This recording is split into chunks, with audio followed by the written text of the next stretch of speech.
Welcome to 95 news. ప్రతిక్షణం ప్రజాక్షేమం కోసం బులెటిన్లో ముందుగా హెడ్లైన్స్ చూద్దాం. మెట్పల్లి ఎమ్మెల్యే క్యాంపు కార్యాలయంలో చింతల్పేట్, వేంపేట్ గ్రామాలకు నిధులు మంజూరు. తెలంగాణ రాష్ట్రం అభివృద్ధిలో దూసుకుపోతోందన్న ఎమ్మెల్యే కల్వకుంట్ల విద్యాసాగర్ రావు.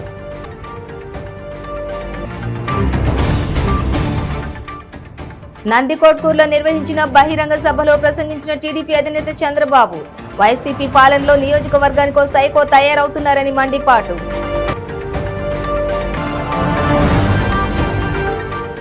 వినుకొండ నియోజకవర్గ శివార్లలో యువనేత నారా లోకేష్ కు ప్రకాశం నేతలు వీడ్కోలు. తోబుట్టువుల ఆదరించిన ప్రకాశం జిల్లా ప్రజల రుణం తీర్చుకుంటానని హామీ.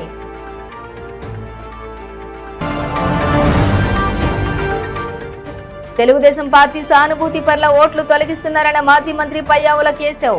బల్క్ అప్లికేషన్లను తీసుకునే అధికారం జిల్లా కలెక్టర్కు లేదని స్పష్టం. ఇక డీటెయిల్స్ చూస్తే జగిత్యాల జిల్లా మెట్పల్లి ఎమ్మెల్యే క్యాంపు కార్యాలయంలో చింతల్పేట్, వేంపేట్, చౌలమది గ్రామాలకు సంబంధించి పలు సంఘాలకు మొత్తం 35 లక్షల రూపాయల నిధులు మంజూరు పత్రాలను ఎమ్మెల్యే కల్వకుంట్ల విద్యాసాగర్ రావు అందించారు. వచ్చినప్పటి నుంచి ఎక్కడెక్కడ ఏ గ్రామాల్లో ఇట్లాంటి సిచ్యువేషన్స్ ఉన్నాయో సార్ చూసి వాళ్ళందరికీ చేద్దామని చెప్పేసి నాకు మీరు ఖచ్చితంగా ఈ పని చేయాలి అని చెప్పేసి ప్రతిసారి గుర్తు చేసినారు. వారి సూచనల మేరకే ఈరోజు మీ అందరికీ కూడా ఇవి అందుతున్నాయని చెప్పేసి సందర్భంగా తెలియజేసి ఇటంపేట సర్పంచ్ గారు మాట్లాడాల్సిందిగా కోరు.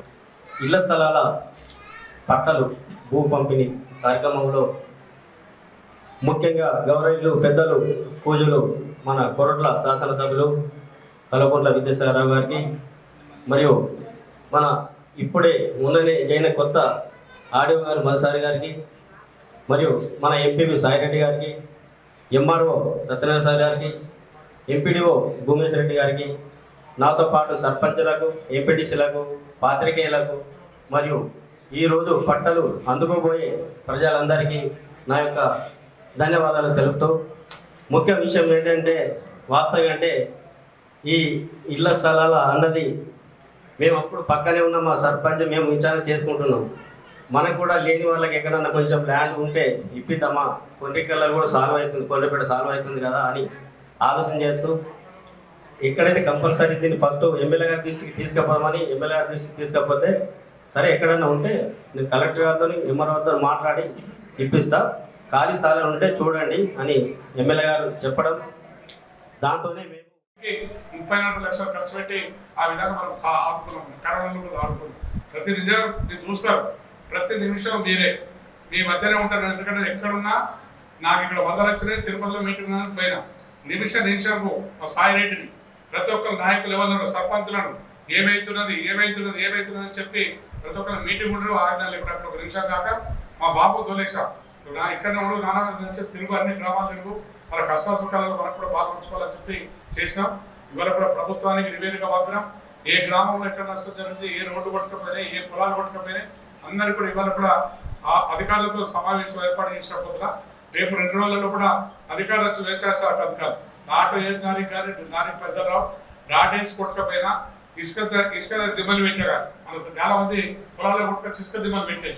నాకు తీసేస్తారు కూడా డబ్బులు ఇచ్చేది స్కీమ్ ఉన్నారు కనుక రేపటి నుంచి అంతా సర్వే చేయించి ఆ సర్వే ప్రకారం గవర్నమెంట్ పంపిస్తే ఆ డబ్బులు కూడా రైతులకు అందుతాయని చెప్పి మీరు అందరూ ధైర్యంగా ఉండాలని చెప్పి కోరుకుంటున్నారు. ప్రతి ఒక్కటి జరుగుతుంది, ఏదైనా ముచ్చట్లేదు. ఇల్లు లేని వాళ్ళకి ఇప్పుడు కోట్ల ఇల్లు కొట్టుకుపోయినాయి. చాలా మంది బాగుంటున్నారు. దాదాపు 160-170 మందికి 200 మందికి ఇళ్లలో నీళ్ళు వచ్చినాయి. పాపలు తినడానికి కోసం చూస్తే కళ్ళపోటు నీళ్ళు వచ్చినాయి. ఇప్పటిదాకా అక్కడ తిరగాల్సిన లేట్ అయింది. అందుకే ఇంకా నీళ్ళు వచ్చి పాపంలో ఫ్రిడ్జ్లు కొంత సిలిండర్ కొట్టుకుపోయిన వాగల కొంత ఫ్రిడ్జ్ కొట్టుకుపోయిన పాప ఒడ్డు మీద దొరుకుతున్నా ఫ్రిడ్జ్ కొట్టుకోపోతున్నారు. కానీ ఏం చేస్తాం, నీళ్ళ పోపు తీయలేదు. అట్లా కొట్టుకుపోయి ప్రతి ఒక్కరు కూడా కష్టం ఇప్పటికి 5-6 రోజులకి వర్షం బంద్ అయినా అక్కడ అన్నం పెట్టి కూడా మన వాళ్ళు మన కౌన్సిలరే రోజు వంట చేయించి పెట్టుకోవడం అందరికీ ఇంటికి అన్నం పంపితే తినే పరిస్థితి ఇవాళ ఉన్నారు. అటువంటి పరిస్థితి ఇవాళ మనకు జరిగింది. వర్షాలు ఎక్కువైపోయి సార్ జరిగింది కనుక 40 సంవత్సరాల కింద ఇన్ని వర్షాలు వచ్చినాయట. 40 సంవత్సరాల మళ్ళీ ఇప్పుడే వచ్చాయి. అప్పుడు ఏదో ఆత్మకూరు కొట్టుకుపోయినప్పుడు ఇట్లా వచ్చిందన్నారు, అంతకంటే ఎక్కువ వచ్చిందంటారు. ఆత్మకూరు కొట్టుకుపోయిందన్నప్పుడు ఎక్కువ వచ్చిందనే పరిస్థితి ఇవాళ వచ్చింది. అందరూ ఆదుకున్న ప్రజలు కూడా, పేద ప్రజలు వాళ్ళందరూ కూడా ధైర్యం చెప్పొచ్చినప్పుడు దాకా పోయి 3 లక్షల ఇల్లు ఏదైతున్నాం, ఇల్లు కొట్టుకుపోయిన వాళ్ళకి ఇల్లు ఇప్పిస్తా. వినొచ్చిందా, జాగా లేక కిరాయికి ఉన్న వాళ్ళకు కూడా ఇప్పుడు ఏదైతే అక్కడ మన దగ్గర ప్లాట్ పెడుతున్నాం, ప్లాట్ కూడా మనిషికి 70,000 త్యాగం ఇస్తారు కూడా వైసీపీ పాలనలో నియోజకవర్గంకు సైకో తయారవుతున్నారని టీడీపీ అధినేత చంద్రబాబు మండిపడ్డారు. రౌడీయిజం చేస్తే తాట తీస్తారని హెచ్చరించారు. ప్రాజెక్టుల సందర్శనలో భాగంగా నంద్యాల జిల్లాలో చంద్రబాబు పర్యటించారు. నంద్కోట్కూరులోని నిర్వహించిన బహిరంగ సభలో ఆయన మాట్లాడారు. సాగునీటి ప్రాజెక్టులపై యుద్ధభేరి ప్రకటించాలని వచ్చానని చెప్పారు. ఇక రాయలసీమకు జగన్ ద్రోహం చేశారని మండిపడ్డారు. సీమ కోసం జగన్ ఏనాడైనా పనిచేశారా అని ప్రశ్నించారు. రావడం కొత్తేం కాదు. 45 సంవత్సరాల్లో చాలా సందర్భాల్లో వచ్చాను. చాలా సార్లు మీ దర్శనం చేసుకున్నాను. కానీ ఈరోజు నేను వచ్చింది మీ అందరికీ మీ బాధ్యత చెప్పడానికి వచ్చాను. ఈ రాష్ట్రంలో జరిగే విధ్వంసాన్ని మీకు చూపించడానికి వచ్చానని చెప్పి మరొకసారి మీ అందరికీ తెలియజేస్తున్నా. నందికొట్కూరు అనగానే జ్ఞాపకం వచ్చేది శ్రీశైలం. ఇక్కడిని ముచ్చమరికి వెళ్తున్నాను. నేను ఇప్పుడు ఎన్నో సార్లు వచ్చాను. రాయలసీమకు నీటి సమస్య లేకుండా, అవసరమైతే త్రాగునీటి ఎద్దడి లేకుండా చేసే కల్పత్తరు ముచ్చుమర్రి ప్రాజెక్టు. ఆ ప్రాజెక్ట్ ని నేనే మైక్ సరిగా చూసుకో, నేనే పూర్తి చేసి జాతికి అంకితం చేశాను. రెండో పక్కన ఇక్కడనే నందికొట్కూరులోనే బనక చెర్లుంది. సాయంత్రం బనక చెర్లకు వెళ్తున్నాను. బనక చెర్ల సాగునీటికి గాని తాగునీళ్లు గాని పంపించాలంటే గేట్ వే రాయలసీమకి. శ్రీశైలం నుంచి మీరు చూస్తే ఒక్కసారి గతాన్ని గుర్తించుకోవాలి. రాయలసీమ అంటే రాళ్లసీమగా పరిగణించే వాళ్ళు ఒకప్పుడు ఆందోళన జరిగాయి. 83లో ఎన్టీ రామారావు గారు వచ్చిన తర్వాత దశ మారింది.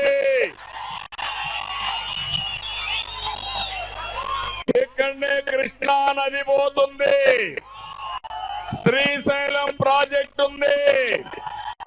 కానీ రాయలసీమకు గుక్కడి నీళ్లు ఇవ్వాలంటే ఇవ్వలేని పరిస్థితి. ఆ సమయంలో ఎన్టీ రామారావు గారు ఆలోచించి ఎస్ఆర్బిసిని తీసుకొచ్చి రాయలసీమను సస్యశ్యామలం చేయాలని ఆలోచించిన వ్యక్తి ఎవరయ్యా అని అడుగుతున్నా మిమ్మల్ని. ఎవరు?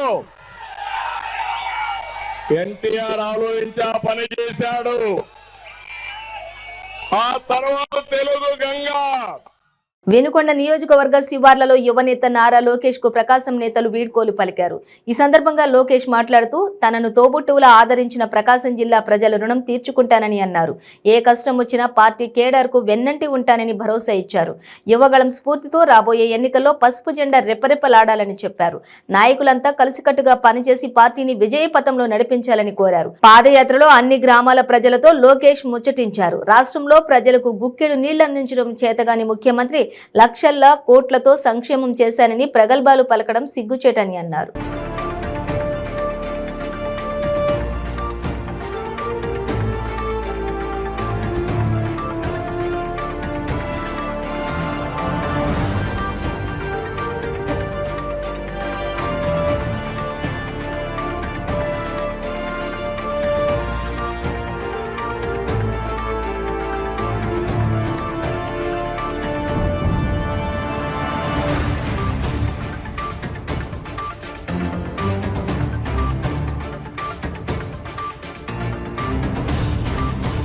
అనంతపురం జిల్లా ఒరవకొండ నియోజకవర్గంలో తెలుగుదేశం పార్టీ సానుభూతి పర్ల ఓట్ల తొలగింపు విషయంలో మాజీ ఎమ్మెల్యే విశ్వేశ్వర్రెడ్డి ప్రభుత్వ యంత్రాంగంపై తీవ్ర ఒత్తిడి తెస్తున్నారని మాజీ మంత్రి పయ్యావుల కేశవ్ ఆగ్రహం వ్యక్తం చేశారు. ఓట్ల తొలగింపుపై బల్క్ అప్లికేషన్లను తీసుకునే అధికారం జిల్లా కలెక్టర్కు లేదని పయ్యావుల దుయ్యబట్టారు. ఓట్ల తొలగింపు అంశం చట్ట విరుద్ధమని గుర్తు చేస్తూ కలెక్టర్ గౌతమిని కలిసి ఫిర్యాదు చేశారు. టీడీపీ సానుభూతి పర్ల ఓట్ల తొలగింపుపై కలెక్టర్కు ఫిర్యాదు. కేంద్రం ఎన్నికల సంఘం నిబంధనలకు విరుద్ధంగా రాష్ట్రంలో తెలుగుదేశం పార్టీ సానుభూతి పర్ల ఓట్లను తొలగిస్తున్న ప్రతి అధికారి బాధ్యత వహించాలన్నారు. గత కొన్ని రోజులుగా ఉరవకొండ నియోజకవర్గంలో టీడీపీ సానుభూతి పర్ల ఓట్లు తొలగిస్తున్నారని ఆరోపించారు. దాని మీద సిఇఓ ఎవరైతే in charge returning officer for Uravakonda ఉన్నాడో ఆయన 7 రోజుల్లోగా నివేదికను పొందుపరచండి అంటూ ఒక ఆదేశాలు ఇచ్చేశాడు. ఈ 7 రోజుల్లోగా పొందుపరచమన్నటువంటి ఆదేశాలతో పాటు జిల్లాలో ఉన్న అధికారుల చేత కమిటీ వేసేసాడు ఆయన. దాని మీద ఆగమేఘాల మీద ఆ ఎంఆర్ఓలు హాలిడే, శనివారం ఆదివారం నిన్న హాలిడే అని అంటే 2 రోజుల లోపల అతి జరూరు మోస్ట్ అర్జెంట్ అంటూ సర్కులర్ ఇచ్చి బిఎల్ఓల మీద ఒత్తిడి చేసి 2 రోజుల్లో 7,000 ఓట్లు డెలీట్ చేయాలనేటువంటి విధంగా ప్రభుత్వ యంత్రాంగాన్ని మొత్తం ఒత్తిడి తీసుకొచ్చేటువంటి ప్రయత్నం చేశారు. ఇది సీక్రెట్గా జరపాలనుకున్నటువంటిది వెలుగులోకి మేము తీసుకొచ్చిన తర్వాత ఇవాళ మొత్తం బిఎల్ఓల గ్రూపుల్లో నుంచి డెలీట్ చేసేశారు. కానీ ఈ ఆర్డర్లన్నీ కూడా ఖచ్చితంగా బ్లాక్ అండ్ వైట్లో దొరికిపోతున్నారు వీళ్ళందరూ కూడా. వీళ్ళని బేసిక్గా ఇవాళ ఎన్నికల commission door to door survey చేయమని చెప్తే బల్క్ డెలిషన్స్కి వీళ్ళు సిద్ధపడ్డారు. ఖచ్చితంగా మీకు ఒక ఎన్నికల నియమావళిలో సంబంధించినటువంటి ఒకే ఒక క్లాజ్ని వినిపించదలుచుకున్న 2.2.1.2 handbook of EROs and AEROs దాంట్లో ఏం చెప్తుంది అంటే no bulk application shall be received. Rejection ఓట్లు ఎవరన్నా ఎక్కువ ఉన్నాయి అనుకుంటే, డెలిషన్ చెయ్యాలి అనుకుంటే బల్క్ అప్లికేషన్ తీసుకునేటువంటి అధికారం కలెక్టర్ గారికి కానీ, జిల్లా ఎన్నికల అధికారిగా, లేకపోతే రిటర్నింగ్ ఆఫీసర్గా ఉన్నటువంటి సిఇఓకి కానీ, ఏఈఆర్ఓకి కానీ వీళ్ళెవ్వరికీ కూడా బల్క్ అప్లికేషన్లు తీసుకునే అధికారం లేదు అనేటువంటిది ఎన్నికల నియమావళి చాలా స్పష్టంగా పేర్కొంటోంది.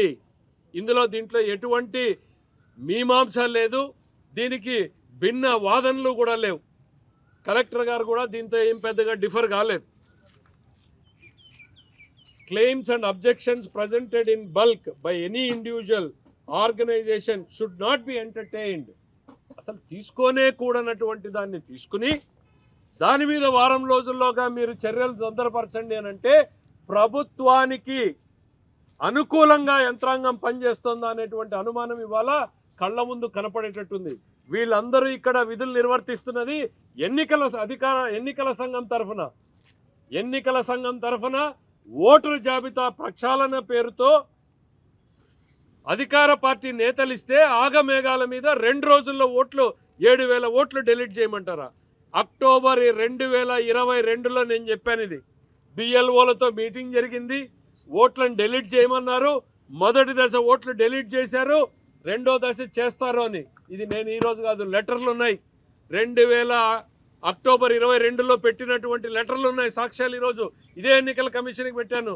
ఇవాళ నేను చెప్పినట్టుగానే రెండో దశ కూడా డెలిషన్ జరిగింది.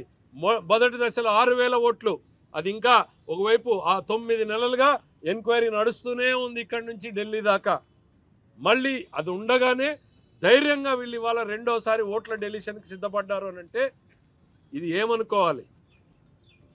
ఇది గెలుపు రాదు అని తెలిసినటువంటి అధికార పార్టీ నేతలు ఇవాళ పనిచేస్తున్నటువంటి మార్గాలు, ఎంచుకున్నటువంటి మార్గాలు ఇవి అని నేను అడుగుతున్నా. దీనికి ప్రతిస్పందనగా ఇవాళ పల్లెల్లో చూస్తున్నారు. వీళ్ళు ఇచ్చినటువంటి పేర్లు ఎప్పుడైతే పల్లెలు లేకపోతేనే ఉవ్వెత్తున లేసి వచ్చారు. ఇవాళ బెలుగుప్ప మండలం లేకపోతే 600 మంది ఎంఆర్ఓ ఆఫీస్ దగ్గరకు వచ్చారు. వీళ్ళు ఎట్లయితే ఇచ్చారో మరి ఊళ్ళో వైఎస్ఆర్ పార్టీకి సంబంధించినటువంటి నేతలు ఇంతమంది లేరు, మరి ఆ పేర్లు ఎందుకు ఇవ్వలేదు అంటే ప్రజలే స్వచ్ఛందంగా వచ్చి ఇచ్చేటువంటి పరిస్థితి. వజ్రకరూరు మండలంలో దాదాపు 300 మంది ఇవాళ ఎంఆర్ఓ ఆఫీస్కి వెళ్ళి అర్జీలు ఇచ్చి వచ్చారు. వాటి మీద కూడా విచారణ చేయమనండి జిల్లా యంత్రాంగాన్ని. ఈరోజు వీళ్ళు వాలంటీర్లని పెట్టుకుని మణిపూర్ మహిళలపై జరుగుతున్న మారణ హోమాన్ని అమానవీయ సంఘటనలను యావత్ ప్రపంచం ఖండిస్తూ ఉంటే భారత పార్లమెంట్లో ప్రధానమంత్రి నరేంద్ర మోడీ మాట్లాడకపోవడం సిగ్గుచేటని APCC working president Janga Gautam విమర్శించారు. అంబాజీపేటలో జరిగిన విలేకరుల సమావేశంలో జంగా గౌతమ్ మాట్లాడుతూ అంతర్జాతీయ సమాజం, ఐక్యరాజ్య సమితి, వివిధ దేశాలు, మానవతావాదులు మణిపూర్ ఘటనను లేవనెత్తి వేలెత్తి చూపిస్తున్నారని, సుప్రీంకోర్టు ఇది నిర్భయ కన్నా ప్రమాదకరమైన సంఘటనని భావించి తన పర్యవేక్షణలో సిట్ ఏర్పాటు చేసి మణిపూర్ రాష్ట్ర ప్రభుత్వంలో జరిగినటువంటి దారుణాలపై పనిచేస్తుందని చెప్పి ఇండియా అనే కూటమి ద్వారా అనేక పార్టీల ఎంపీలు డిమాండ్ చేస్తూ ఉన్నా ప్రధానమంత్రి స్పందించకపోవడం మణిపూర్ ఘటనను సమర్థిస్తున్నట్లే అని భావించాలని ఆయన తెలిపారు. వైసీపీ వైఖరి ఏంటంటే విజయసాయి రెడ్డి ట్వీట్ ప్రకారం అవిశ్వాసం పెట్టాల్సిన అవసరం ఏముంది అంటే పరోక్షంగా మణిపూర్లో జరిగిన దురాగతాల్ని, అన్యాయాల్ని ప్రపంచం అంతా ఖండించిన జగన్మోహన్ రెడ్డి బలపరుస్తున్నాడు. జగన్మోహన్ రెడ్డి మోడీ వెనకాల నిలబడి కాళ్ళకి దండం పెట్టుకుని మొక్కుకుంటా తిరుగుతూ ఉన్నాడు. జగన్మోహన్ రెడ్డి పాలన మన ఆంధ్రప్రదేశ్ యొక్క ఆత్మగౌరవాన్ని దిగజార్చే విధంగా ఉంది ఈ మణిపూర్ సంఘటనలో. మరోసారి అధికార పక్షం పూర్తిగా దాసోహం అయిపోయింది నరేంద్ర మోడీ. జగన్మోహన్ రెడ్డి మొత్తం ఎంపీలందరూ కూడా దాసోహం అయిపోయారు. అంటే ఆంధ్రప్రదేశ్ ప్రజలు ఆలోచించాల్సిన సందర్భం. మరో దుర్మార్గం, మన రాష్ట్రంలో ప్రతిపక్ష పార్టీ అయినటువంటి చంద్రబాబు నాయుడు గారు మోడీ ఎప్పుడు పిలుస్తాడా అని గేటు దగ్గర కాపలా కుక్కలాగా వెయిట్ చేసేటువంటి కుతంత్రమైన రాజకీయం చేస్తా ఉన్నాడు. కనుకనే అతను కూడా మణిపూర్ అంశంలో తన వైఖరిని స్పష్టం చేయాల. అవిశ్వాసం విషయంలో టీడీపీ వైఖరిని కూడా స్పష్టం చేయాల. నరేంద్ర మోడీకి చంద్రబాబు నాయుడు కూడా ఒక రైట్ హ్యాండ్ గా జగన్మోహన్ రెడ్డి అంటే లెఫ్ట్ హ్యాండ్ గా ఉండటానికి సన్నద్ధంగా ఉన్నాడు. కానీ దుర్మార్గం ఏమిటంటే ప్రధానమంత్రి నరేంద్ర మోడీ ఇంతవరకు పార్లమెంట్కి వచ్చి దాని మీద దేశానికి సమాధానం చెప్పలేని దుస్థితి ఉంది. ఈ సంఘటన మణిపూర్ దురాగతాలని అంతర్జాతీయ వేదికలు ఖండిస్తున్న ఐక్యరాజ్య సమితి ఖండించింది, అమెరికా దేశం ఖండించింది, కెనడా దేశం ఖండిస్తుంది, ఆస్ట్రేలియా దేశం ఖండిస్తుంది, బయట మానవతావాదులు ప్రపంచంలో ఉన్న వాళ్ళందరూ ఖండిస్తూ ఉన్నారు. మన దేశంలో ప్రధానమంత్రి ఖండించకపోవడానికి కారణాలు ఏంటి? మణిపూర్లో కుకీ తెగల ప్రజల మీద, అక్కడ క్రైస్తవ చర్చిల మీద జరిగినటువంటి విధ్వంసం మీద యావత్ ప్రపంచం కూడా ఖండిస్తూ ఉన్నది. భారత పార్లమెంట్లో ప్రధానమంత్రి మాట్లాడాలని అనేక అంబేద్కర్ కోనసీమ జిల్లా ముమ్మిడివరం నియోజకవర్గంలోని లంక గ్రామాల్లో చిక్కుకుని సహాయం కోసం ఎదురు చూస్తున్న వరద బాధితులకు వైఎస్ఆర్ కాంగ్రెస్ పార్టీ నాయకులు అండగా నిలిచారు. ముమ్మిడివరం మార్కెట్ చైర్మన్ కూడిపూడి శివనారాయణ తాళ్లరేవు మండలం పిల్లంక పరిధి కొత్తలంకలోని సుమారు 600 మంది వరద బాధితులకు భోజనాలు అందజేసి మానవత్వాన్ని చాటుకున్నారు.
మన ముందు సంవత్సరం కూడా మనకి ఒకరోజు కాయగూరలు అలాగే ఒకరోజు భోజనం కూడా ఏర్పాటు చేశారు. ఇప్పుడు కూడా అలాగే అందరికీ బిర్యానీ కర్రీస్తో సహా పంపించారు. ఒకసారి ఈయనకి అర్థం తెలుద్దాం.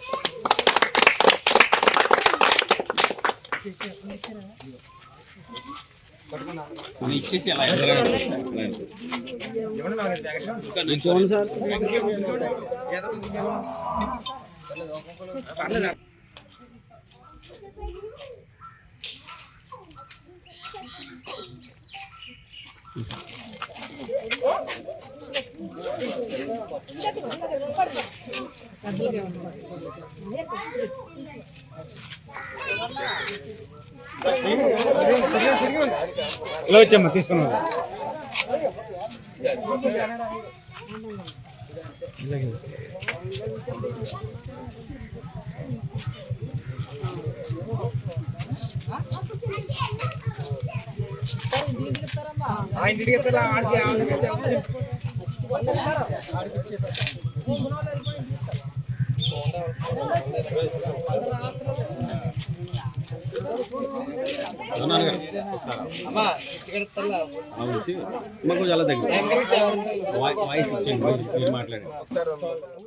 కోదాడ నియోజకవర్గం అనంతగిరి మండలం పరిధిలోని ఉన్నటువంటి అనురాగ్ ఇంజనీరింగ్ కళాశాల నందు జరిగిన చోరీని జిల్లా ఎస్పీ రాజేంద్ర ప్రసాద్ పోలీస్ సిబ్బంది టెక్నికల్ టీమ్ సిబ్బందితో కలిసి పరిశీలించారు. చోరీ జరిగిన విధానాన్ని, దొంగలు వచ్చిన విధానాన్ని, ఆ మార్గాలను ఎస్పీ పరిశీలించారు. లాకర్ రూమ్లను పరిశీలించారు. కళాశాల మేనేజ్మెంట్ ను ప్రశ్నించి ఎవరిపై అనుమానాలు ఉన్నాయా, లాకర్ వివరాలు ఎవరెవరికి తెలుసు అని అడిగి తెలుసుకున్నారు. ఎస్పీ మాట్లాడుతూ ఈ సంఘటనకు సంబంధించి కేసు నమోదు చేసి దర్యాప్తు చేస్తున్నామని అన్నారు. సీసీటీవీ ఆధారాలు సేకరించాలని, అన్ని మార్గాలలో ఉన్న సీసీటీవీ కెమెరాలను పరిశీలించి అనుమానితులు ఎవరైనా ఉంటే వారిని అదుపులోకి తీసుకోవాలని కోదాడ డీఎస్పీ ప్రకాష్ ను ఆదేశించారు.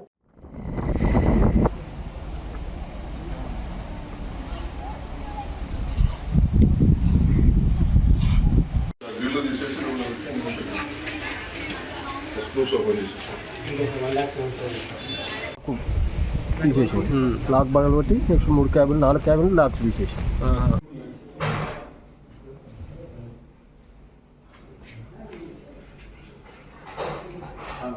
అది ఏసీ ఫిట్ చేయడానికి ఇది దీన్ని మన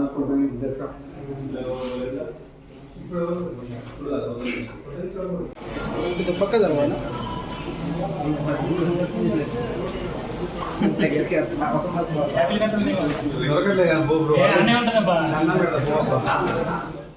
డాక్టర్ బిఆర్ అంబేద్కర్ కోనసీమ జిల్లా కొత్తపేట నియోజకవర్గం కొత్తపేట మండలం మోడేకుర్ర గ్రామంలోని జనసేన స్తూపం ఆవిష్కరణ, క్రియాశీలక సభ్యత్వం కిట్లు పంపిణీ కార్యక్రమం నిర్వహించడం జరిగింది. కొత్తపేట నియోజకవర్గ ఇన్ఛార్జి బండారు శ్రీనివాసును గ్రామస్తులు మేళ తాళాలు మధ్య ఘనంగా స్వాగతం పలికారు. అనంతరం గ్రామ దేవతను దర్శించుకుని జనసేన జెండా స్తూపం వద్ద ర్యాలీగా చేరుకుని జెండాను ఆవిష్కరించడం జరిగింది. సభా వేదిక వద్దకు చేరుకుని పార్టీ క్రియాశీలక సభ్యత్వం తీసుకున్న వారికి సభ్యత్వం కిట్లు పంపిణీ చేయడం జరిగింది.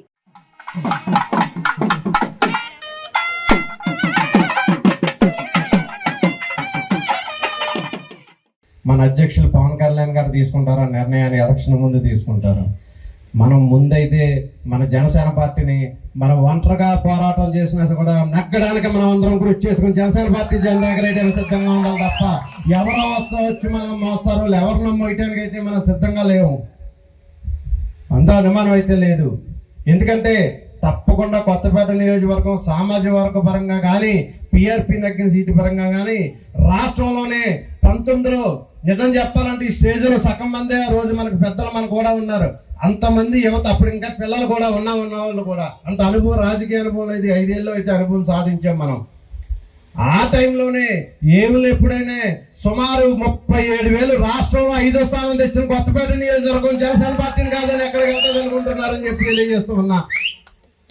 ఇంచేత విజయం సాధించడానికి సిద్ధంగా ఉన్నాం. అప్పటికి ఇప్పటికి జనసేన పార్టీ చాలా మార్పు వచ్చింది.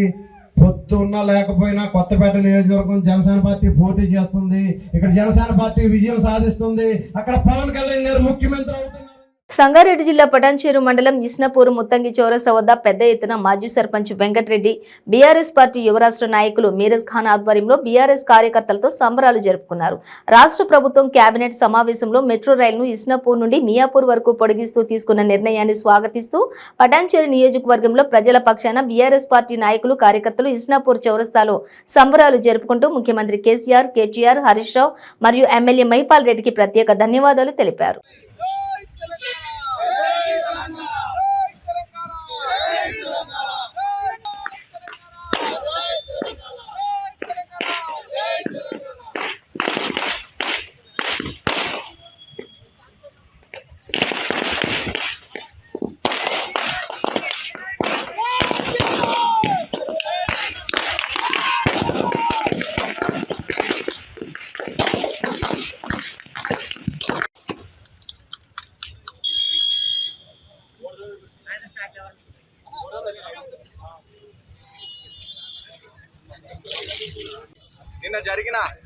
కేబినెట్ సమావేశంలో మెట్రో రైలును మియాపూర్ నుండి ఇస్లాపూర్ వరకు పొడిగిస్తూ రాష్ట్ర మంత్రివర్గం తీసుకున్న నిర్ణయాన్ని హర్షిస్తూ ఈరోజు పటాన్చెరు నియోజకవర్గ పక్షాన ఈరోజు ఇస్లాపూర్ చౌరస్తాలో సంబరాలు జరుపుకుంటూ ముఖ్యమంత్రి కేసీఆర్ గారికి ప్రత్యేకంగా ధన్యవాదాలు తెలియజేయడం జరుగుతుంది.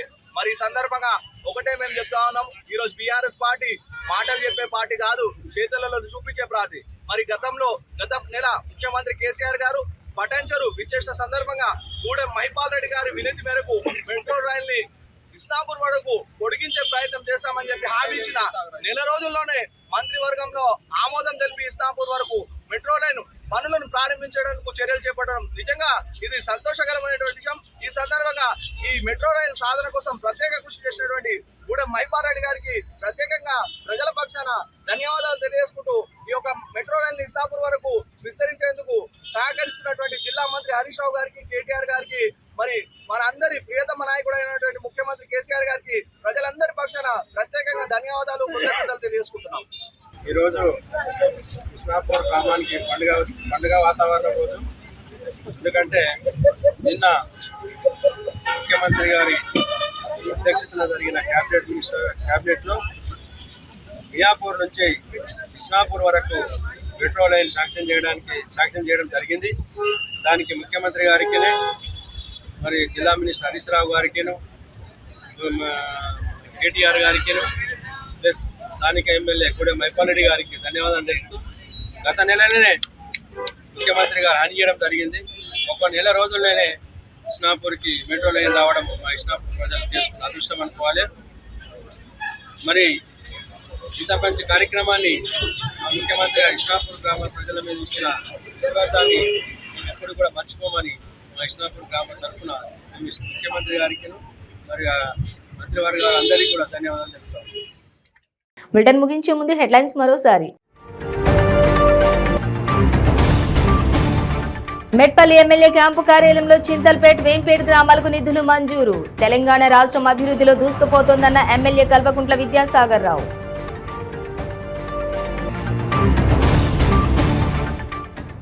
నందికోట్కూరులో నిర్వహించిన బహిరంగ సభలో ప్రసంగించిన టీడీపీ అధినేత చంద్రబాబు, వైసీపీ పాలనలో నియోజకవర్గానికో సైకో తయారవుతున్నారని మండిపాటు.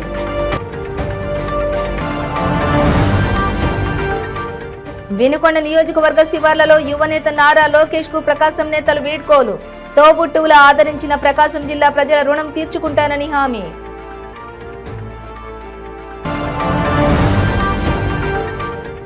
తెలుగుదేశం పార్టీ సానుభూతి పట్ల ఓట్లు తొలగిస్తున్నారన్న మాజీ మంత్రి పయ్యావుల కేశవ్. బల్క్ అప్లికేషన్లను తీసుకునే అధికారం జిల్లా కలెక్టర్కు లేదని స్పష్టం. ఇవి బులెటిన్ డీటెయిల్స్. చూస్తూనే ఉండండి 95 న్యూస్.